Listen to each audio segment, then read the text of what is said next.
আজকে আমরা আসিয়াকে নিয়ে কান্না করছি। কত আসিয়াকে এর আগে আমরা দাফন করেছি, বহু আসিয়াকে এই মাটিতে আমরা দাফন করেছি, কিন্তু সেই আসিয়ার ধর্ষকদের কোন শাস্তি আমরা দেখিনি। কোন আসিয়ার ধর্ষকদের দাফন আমরা করি নাই, আসিয়াদেরকে বহু দাফন আমরা করেছি। তো আসিয়ার ধর্ষকদের দাফন করার সুযোগ আমাদের হয় নাই, আসিয়াদেরকে দাফন আমরা করেছি। কয়দিন কাঁদবো, আবার আরেক আসিয়ার তৈরি হবে, আবার তাকে দাফন করব, আরেক আসিয়ার তৈরি হবে। সমাধান হবে না। সমাধান হতে হলে আল্লাহর শরিয়ার পথেই আপনাকে আসতে হবে। সেটা আজ হোক আর দুদিন পরে হোক, আজ হোক আর দুদিন পরে হোক, বিকল্প কোনো পথ খোলা নাই। যতদিন পর্যন্ত এই ধর্ষকদের জন্য কোরআন বর্ণিত সর্বোচ্চ শাস্তি মৃত্যুদণ্ড যতদিন পর্যন্ত বাস্তবায়ন না হবে, যারা ফাসাদ ফিল আরদ করছে, ইন্নামা জাযাউল লাযিনা ইউহারিবুনাল্লাহ ওয়া রাসূলাহু আন ইউকাত্তালু আও ইউসাল্লাবু আও তুকাত্তা আইদিহিম ওয়া আরজুলুহুম মিন খিলাফ আও ইউনফাউ মিনাল আরদ। এই শাস্তি যতক্ষণ পর্যন্ত বাস্তবায়ন না হবে, চরম শাস্তি দেওয়া না হবে, এবং বিচারের যত ফাঁক ফোকর আছে এগুলো যতদিন বন্ধ করা না হবে ততদিন পর্যন্ত আসলে এগুলো বন্ধ হবে না। আমরা কখনো কাঁদবো, কিছুদিন কান্নাকাটি করি, আবার থেমে যাব, আরো কোনো আসিয়ার কান্নার আওয়াজ আমাদের কানে আসবে, তখন আমরা আবার হয়তো লড়ে চলে বসবো। এই দেশে শত সহস্র ঘটনা এরকম ঘটে, একের পর এক এই আসিয়াদেরকে আমরা দাফন করে চলে আসি, কিন্তু ধর্ষকদেরকে দাফন করার সৌভাগ্য বা সুযোগ আমাদের হয় নাই। কেন? ব্যভিচারের শাস্তি আল্লাহ তাআলা বলেছেন ওয়ালিয়াশহাদ আযাবাহুমা তাইফাতুম মিনাল মুমিনিন।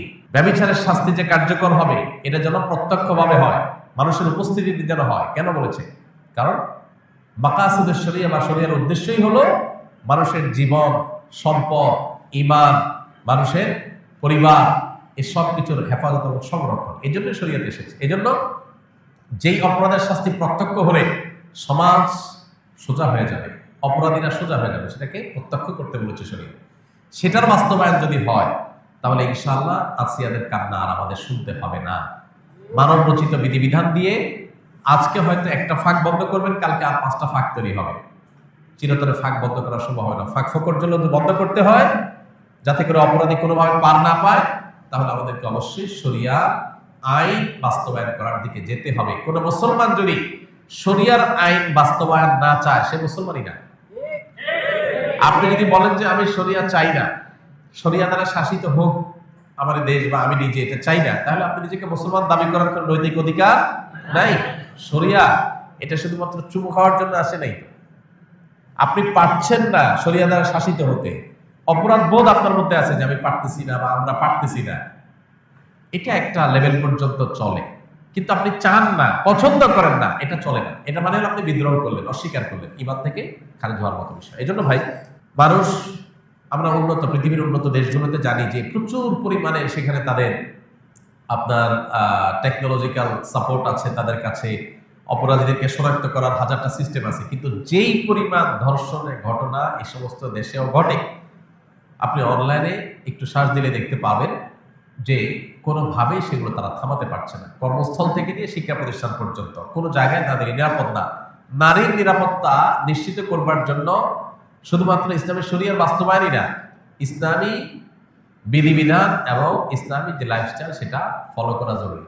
আপনি পর্ন সাইটগুলো সব ওপেন রাখবেন, এই পর্ন সাইটগুলো সব ওপেন রেখে সমস্ত আজে বাজে আর্টিকেল, সমস্ত উপায় খোলা রাখবেন যেগুলো দিয়ে মানুষের মধ্যে যৌন আকাঙ্ক্ষা পশুত্ব জেগে ওঠে। এরকম হাজারটা রাস্তা খোলা রাখবেন। এই পশুত্ব জেগে ওঠার রাস্তাগুলো যখন খোলা রাখবেন স্বাধীনতার নাম দিয়া, তখন যার ভিতরে পশুত্ব জেগে উঠবে সে হাতের নাগালের কাছে যাকে পাবে তার উপরে সে ঝাঁপিয়ে পড়বে, তার পশুত্বকে সে চরিতার্থ করতে চাইবে।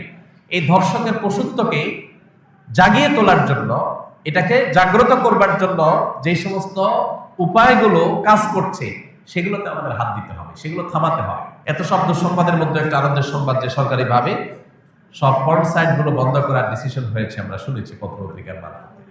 এটা একটা গুড নিউজ। এখন আপনি বিজ্ঞাপনী, বিলবোর্ড, বিনোদন, উপন্যাস, বিভিন্ন নামে অনবরত যৌন অভ্যন্তরা সৃষ্টি করবেন, যৌন আকাঙ্ক্ষা মানুষের মধ্যে জেগে ওঠে, এটার জন্য হাজারটা উপায় বের করবেন। এরপরে বলবেন সবাই নিজেকে নিয়ন্ত্রণ করা। এটা হাস্যকর। ইসলাম এই আইডিওলজিতে বিশ্বাসী না। ইসলাম বলে আল্লাহ বলেছেন ওয়ালা তাকরাবুজ জিনা, তোমরা জেনার কাছেও যেও না, কারণ জেনার কাছে গেলে মানুষ জেনা থেকে ফিরে আসতে পারে না। এই জন্য আল্লাহ বলছেন চোখের হেফাজত করো। আল্লাহ বলেছেন কুল্লুল মুমিনিনা ইয়াগুদ্দু মিন আবসারিহিম, চোখকে অবনত রাখো। কেন?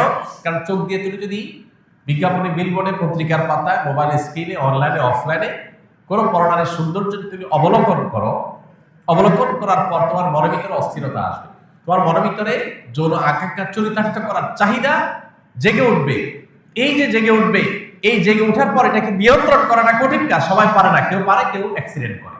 এই জন্য শরীয়ত বলেছে নিয়ন্ত্রণ করতে, আর আজকের ভোগবাদী পৃথিবী বলছে অনিয়ন্ত্রিত করতে স্বাধীনতার নাম দিয়ে। আপনি মানুষকে লাগামহীন করে দিবেন, আবার বলুন সবাই যার যার যাকে নিয়ন্ত্রণ করো। এটা হাস্যকর, এটা সম্ভব না। এই জন্য দুইটা জিনিসের বাস্তবায়ন আসিয়াদের কান্নাকে থামাতে পারে। নাম্বার এক, আমাদের সমাজে নীতি নৈতিকতার যে ভিত্তি নড়বড়ে হয়ে গেছে, নামাজ কালাম পড়ে, কিন্তু ইসলামের অন্যান্য বিধিবিধান, চোখের হেফাজত করার জন্য ওইরকম পরিবেশ, ওইরকম এনভায়রনমেন্ট, এগুলো আমাদের দেশে নাই, এগুলো আমাদের মুসলমানদের সমাজ আজকাল নাই। না থাকার কারণে কি হয়েছে? মানুষ তার ভিতরে জোর আকাঙ্ক্ষা জেগে উঠছে, পশুত্ব জেগে উঠছে, ধর্ষকরা দর্শক হয়ে উঠছে। তো এই জন্য একদিকে ইসলামের এই অনুশাসক বিধিবিধান, এগুলোকে কঠোরভাবে মেনে চলার জন্য চেষ্টা করতে হবে। পশ্চিমাদের শেখানো পথে আমরা স্বাধীনতার নাম দিয়ে মেয়েদেরকে পণ্যে পরিণত করব, তাদেরকে ভোগ্য পণ্যের মতো করে উপস্থাপন করব। ছেলেদেরকে আমরা তাদের যৌন আকাঙ্ক্ষাকে জাগ্রত করে তুলব, আবার অপরদিকে বলবো না সব মেয়েরা সেফ থাকতে হবে, তাদের কোনো কিছু হতে পারে না। এটা সাংঘর্ষিক এবং আপনার পরস্পর বিরোধী কাজ।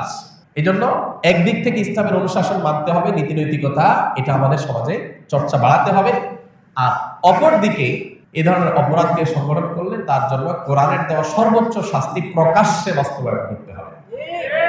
এই দুইটা প্রচেষ্টা যদি সমান্তরাল ভাবে হয়, বিচার থেকে আইনের ফাঁকফোকর দিয়ে বের হওয়ার যত রাস্তা আছে এগুলো যদি বন্ধ করা হয়, ইনশাআল্লাহ এ ধরনের নির্মমতার কথা আমাদের শুনতে হবে না।